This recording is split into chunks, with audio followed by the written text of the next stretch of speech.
સદગુરુ અક્ષરમૂર્તિ શ્રી ગોપાળાનંદ સ્વામી વિશે 1 મિનિટમાં નાનો પ્રસંગ.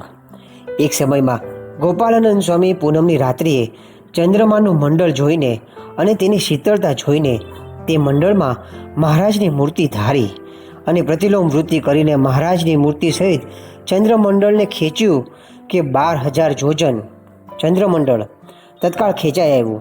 12,000 જોજન એટલે 1,44,000 કિલોમીટર. ત્યારે શ્રીજી મહારાજ ગોપાળાનંદ સ્વામી પાસે આવીને તરત બોલ્યા છે, તમારે શું અજાણ્યું છે તે આ ચંદ્રમાનું મંડળ ખેંચ્યું, માટે તેને સ્થિર રહેવા દો.